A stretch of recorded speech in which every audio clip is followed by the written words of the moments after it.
Ang ganda nga ng 50% discount, pero para makuha niya to, may kailangan pa siyang figapan na form na napakaliit. At least nabigyan ko mga 1 minute and a half yung pagpiga niya. So, na-inconvenience mo siya, pero pati yung mga nasa likod niya sa pila, na-inconvenience mo din. May discount nga pero matagal naman sa pila. Ito ang napansin ni Transportation Secretary Vince Dizon na mag-inspeksyon sa istasyon ng LRT1 sa Pasay City kaninang umaga. Ayon kay Secretary Dizon, nais niyang personal na makita ang mga issue at problema na kadalasang ipinopost ng commuter netizens sa social media. Isa na rito ang matagal na proseso para makakuha ng diskwento sa pamasahe sa tren. Ayon kay Secretary Dizon, isa sa nais niyang masolusyonan ay ang mapabilis ang pila lalo na ng mga discounted passenger. Tumatagal kasi ang mga ito dahil may kailangan pa silang pilapan sa papel.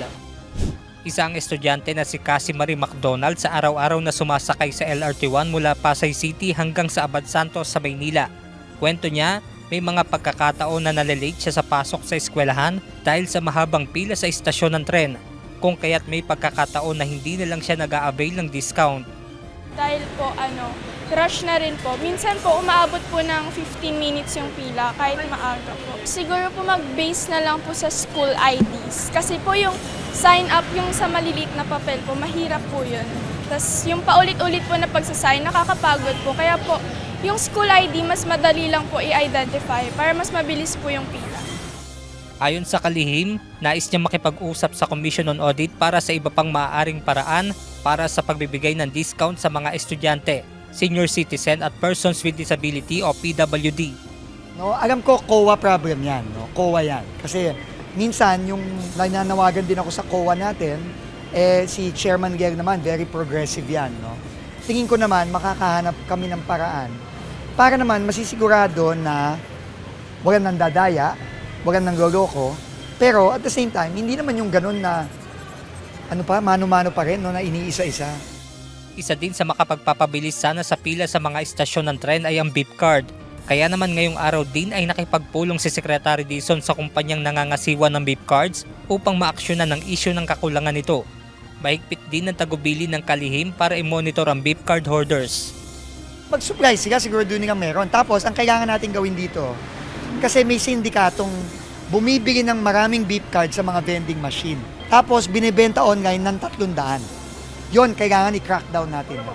Tingin ko naman, kaya naman nating solusyonan lahat to. Hindi ito mahirap solusyonan. It's just that, siguro nga dahil akala dati na maliit na bagay lang to, pinapabayaan na lang. So, hindi pwede. Kawawa naman yung mga kababayan. Kita naman natin, no?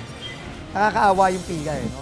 Para mapaluwag din ang daanan papasok at palabas ng mga istasyon ng LRT1 at MRT3 sa Pasay City, magkatulong na ang Philippine Coast Guard at Metropolitan Manila Development Authority sa pagpapaalis ng mga vendor sa footbridge. Kanina, pinaalis ng PCG at MMDA ang mga illegal vendor na nagtitinda sa footbridge sa Top Avenue sa Pasay City. Ang problema kasi nila, papaalisin nila tapos babalik. No, babalik lang. So, ibig sabihin, ang tanong dyan, unang-una, bakit ang lakas ng loob nilang pabalik-balik na alam nila na illegal? So, ibig sabihin, mayroong pumuproteksyon dyan. Yun nga ang tingin ko. Ngayon, kung wala naman, tutulungan na lang natin ang MMDA. Magsastasyon tayo ng ating armed Coast Guard na magbantay doon. At politely, sasabihan na lang yung mga tao, bawal po dito. Kung kailangan gawin yun araw-araw hanggat matuto sila, gagawin natin. Babalik-balikan pa rin po natin dahil yun nga po, no, ang problema po natin, yung pagbabalik po nila. So for sure, malaking magiging resulta po dito because there will be another agency, another enforcement agency na katuwang po natin sa pag-maintain at sa pag-clear po nito mga illegal vendors. Benedict Samson, UNTV News and Rescue. Diyos ang aming sandigan, serbisyo publiko ang aming pinahahalagahan.